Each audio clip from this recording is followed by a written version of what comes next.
Бројки со Наташа Мерсовска на Радио Слободна Македонија.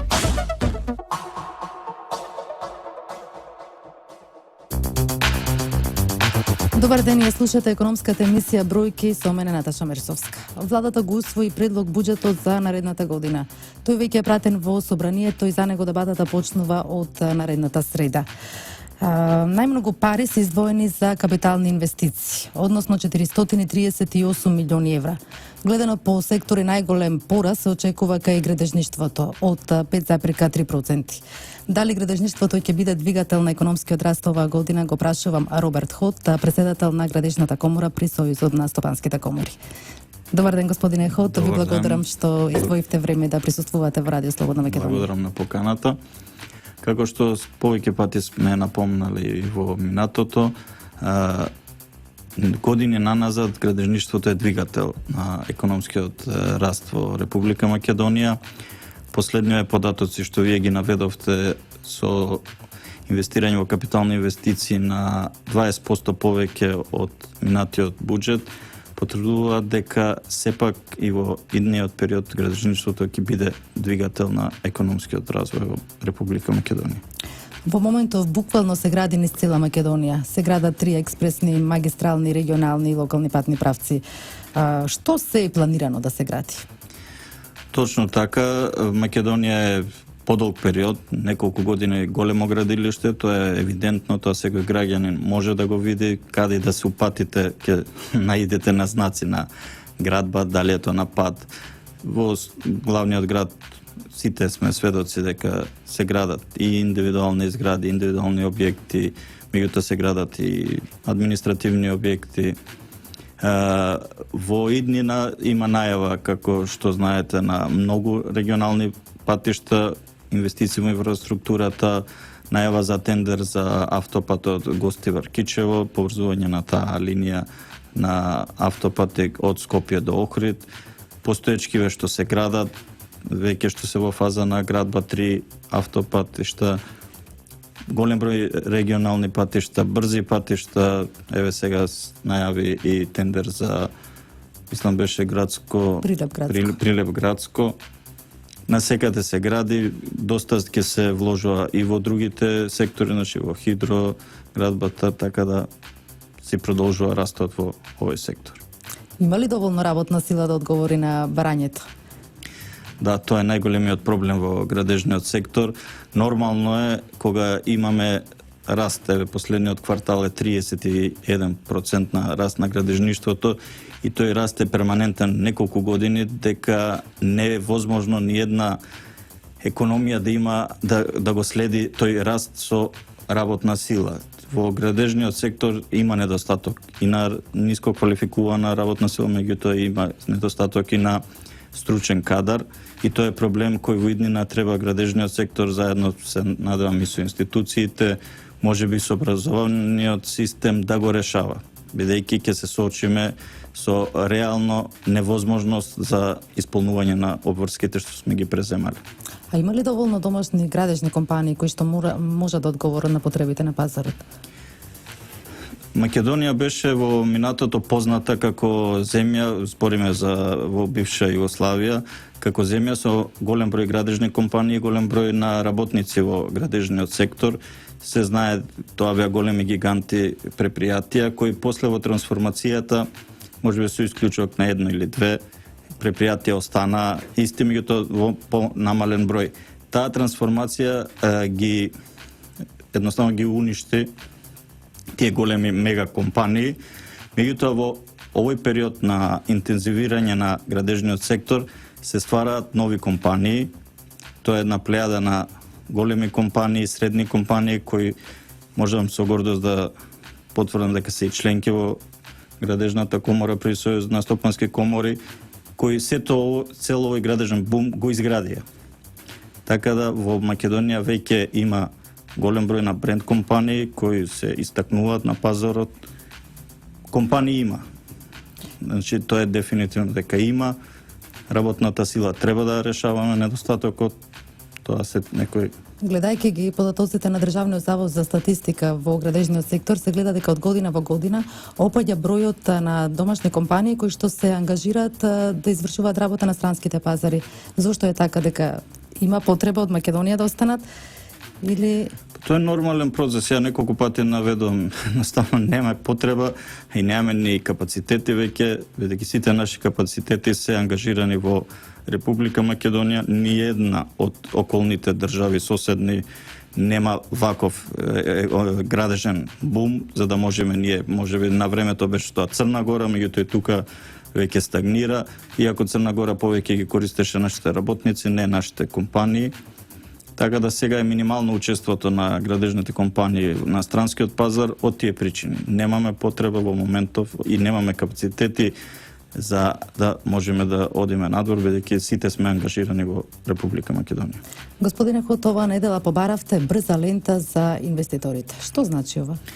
Точно така, имавме и заеднички управен одбор со директорот на Агенцијата за катастар на недвижности. Целта на комората е да обезбедува подобри услови за градежните компании, за да они функционираат поекспедитивно, подобро, побрзо да ги остваруваат своите задачи.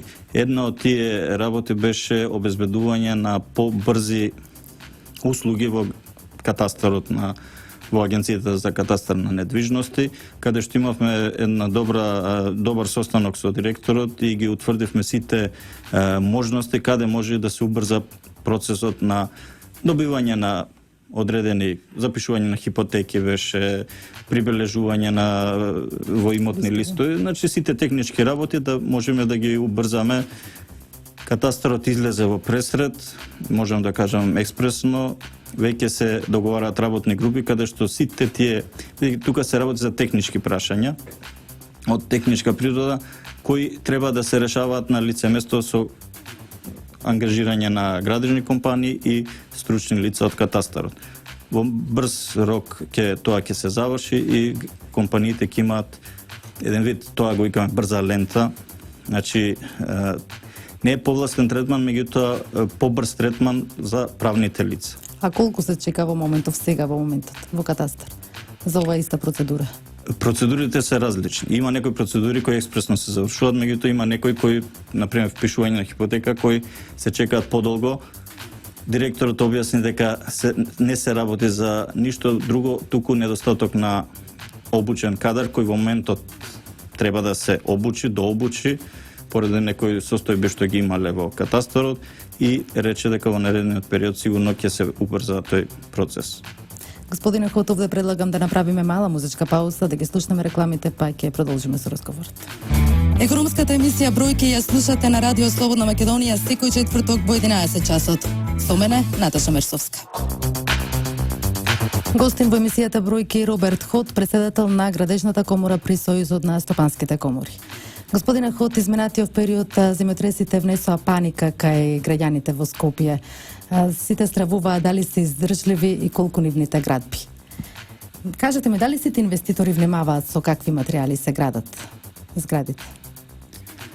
Видете, поголемиот број на инвеститори сигурен сум дека внимаваат. Сега да тврдам дека сите внимаваат не одговорно е, бидејќи нити имам таква контрола врз сите инвеститори за да можеме да на такво тврдење да кажам.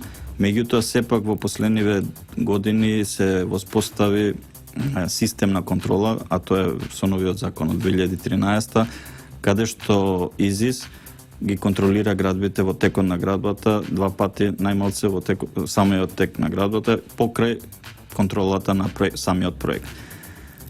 Јас и порано кажав дека не само сега да се фатиме од 2013 навака, значи да граѓаните бидат немирни ако купиле стан пред 2013 во тој период. После 63-та година во Македонија се воспостави во самиот образовен систем, збориме во градежниот факултет, во делот на конструкции се воспостави такви стандарди за сизмика што никој во регионот ги немаше. Од таму излегува инженери кои беа учени да проектираат спрема тие стандарди. И самото тоа произлезе да во Македонија се градат сигурни и стабилни згради. овој последниот земјотрес, мислам, тој го потврди. Беше силен, со голема јачина, меѓутоа освен некои козметички пукнатини, немаше ниједна конструктивна аномалија или пукнатина на никаде во целиот град. Поголема потврда од тоа, мислам, нема од самиот факт дека и покрај силината на земјотресот нити повреда, да не збориме повреда, збориме повреда од самиот земјотрес, не збориме за повреди настанати од паниката. Што се случи, тоа не е дел на самиот земјотрес, значи на причината, туку е последица на паника што се. А до колку степени по Рихтер може да се издржи една квалитетна градба? Градбите се проектирани за до 9 степени. Над тоа е веќе катаклизмични земјотреси. Во статиката се така проектирани. Точно е дека треба одговорност на самите изведувачи, одговорност на самите инженери, одговорност на надзорот, бидејќи без разлика што и сега со новиот закон ИЗИС излегува на терен, сите ние треба да бидеме одговорни во тоа што го вградуваме, како го вградуваме во самите објекти. И мислам дека голем дел на компаниите, поготово големиве компании кои се подолг период на пазарот и стана бренд компании, нема да си дозволат луксус, таков луксус, поготово во овој дел. Може би да заштеди на материјали, на плочки, поевтини, во категорија на плочки да заштеди. Меѓутоа во овој дел каде што нема играње, мислам овие поголеми компании не се осмелуваат и сигурен сум во нивната град. И сега како граѓаните да препознаат од каков инвеститор купуваат? Споменавте поголемите познати компании, што е? Кажав, тоа е многу едноставно. Купувајте од познати компании кои се долго години на пазарот, кои се бренд компании. Јас кажав порано, кога ќе купиме телефон кој во ништо не ни зависи безбедноста од него, па бираме дали ќе биде позната марка или ќе купиме некоја плагијат.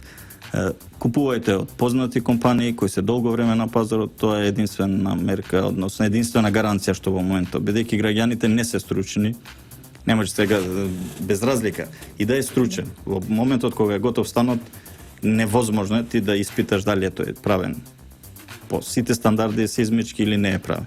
Затоа се задолжени институциите, затоа се задолжени надзорите, значи има една цела плејада на луѓе кои тоа го прават, затоа сме тука да ги смириме граѓаните од самото проектирање. Самиот инженер или инженери, бидејќи за големи објекти повеќе инженери се мешани во проектирањето, во статиката, нивната е прва одговорност. После тоа иде одговорноста на ревизорот, кој прави ревизија на самиот проект.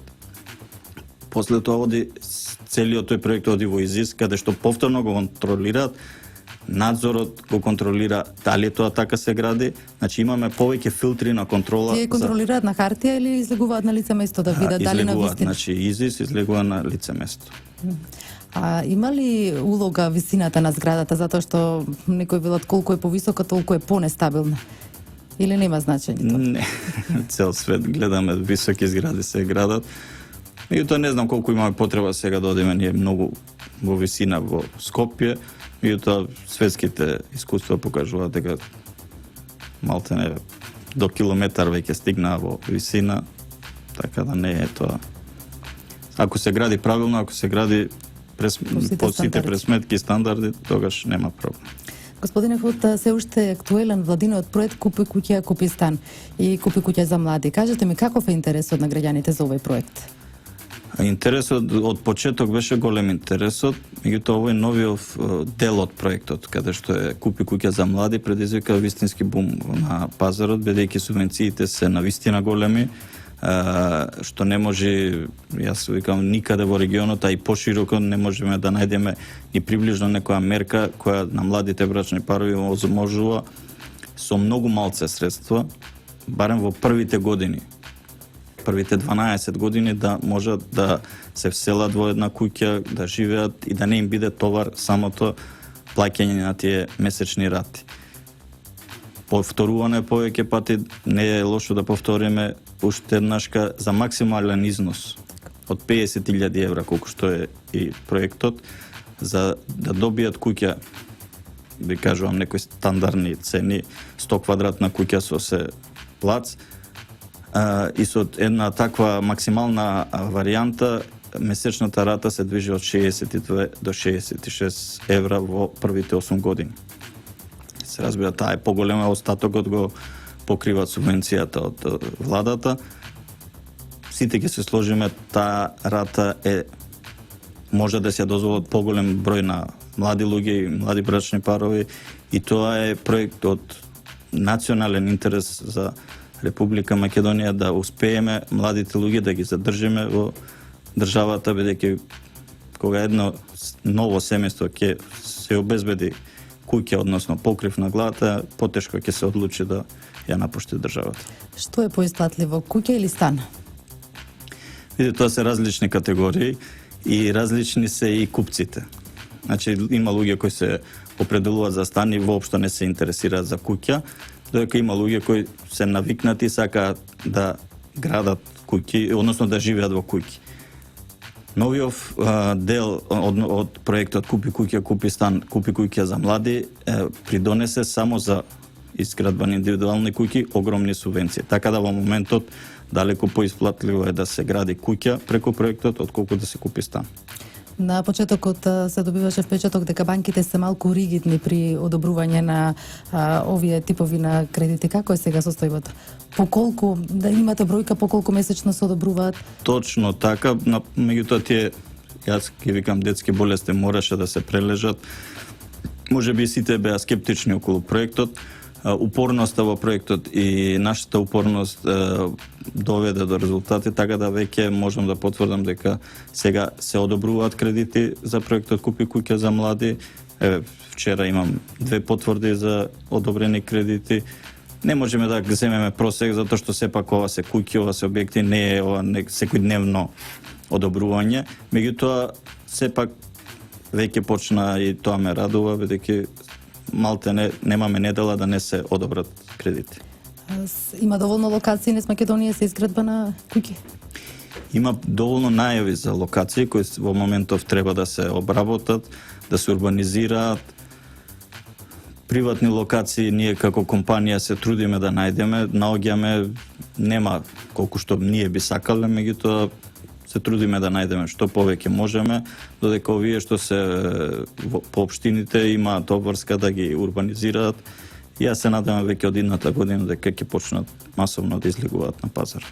Со оглед на тоа дека пред изборите министерот за финансии не сме да подпишува проекти како Купи куќа, купи стани, купи куќа за млади, очекувате после изборите веднаш по масовност кај граѓаните за овој проект? Не, ја очекувам, бидејќи тоа е само во периодот на распуштање на собранието, оно 60 дена ми се чини во тој период.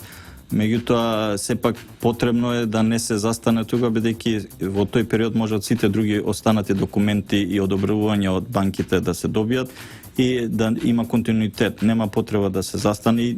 Јас на моите клиенти така и ги им препорачувам слободно ние да ги правиме проектите, да аплицираме во банка, да ги добиваме одобренијата за тој период од 60 дена да помине и после тоа само да оди на одобрување во Министерство за финансии. Сојузот на стопанските комори има добра соработка со владата. Рече се секоја година испорачувате некои барања и во текот на годината колку што можат ќе исполнуваат. Кажете ми, спрема ли нешто градежната комора, некое барање? Точно така, значи коморите, поточно јас можам да кажам за градежната комора, јас како нејзин председател, тоа не е и работа. Значи ние мораме да функционираме и да соработуваме со институциите, затоа што тоа ни е основната работа наша, да обезбедуваме услови за подобро стопанисување на нашите комитенти, односно на нашите членови. Тоа можеме да го направиме само со институциите на системот. Тие ни се со кои што ние се бориме секојдневно, односно се комуницираме и обезбедуваме подобри услови. Секојдневно е таа борба, значи ние не престануваме, не одиме на некои квартални. Буквално на секој управен одбор се договараме што е сега проблем, каде може да се подобри услови, каде можат реално. Значи не да одиме субјективно, мене ми треба тоа, дај да го добиеме.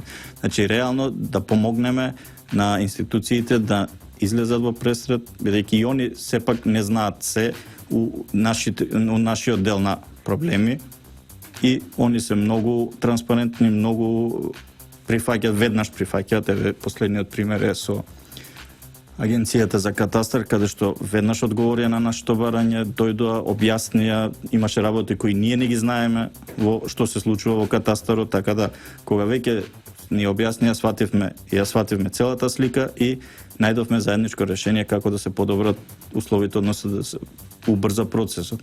Истото тоа сега го планираме.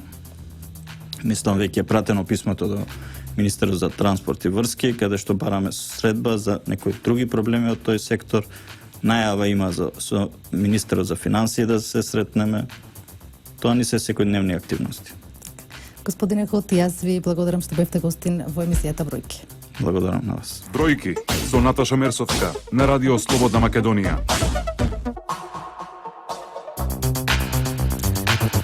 Во емисијата Бројки ве информирам и за најважните економски настани оваа недела. Владата го усвои предлог буџетот за наредната година. Се темели на раст на економијата од 3%, поддржан од зголемениот извоз од 6% и раст на увозот од 4,7%. Бруто инвестициите се очекува да се зголемат за 4,5%. Вработеноста ќе расте, пораст ќе бележи и јавната потрошувачка и платите. Инфлацијата се очекува да остане на ниско ниво од 1%, буџетскиот дефицит 3%. Вкупните приходи во предлог буџетот се проектирани на 3 милиарди евра, додека расходите на 3,3 милиарди. Најмногу пари се издвоени за капитални инвестиции, изјави министерот за финансии Кирил Миновски. Вкупните приходи на консолидираниот буџет за 2017 година се планираат на ниво од 187,6 милиарди денари, што е за 7,6% повеќе во однос на 2016 година.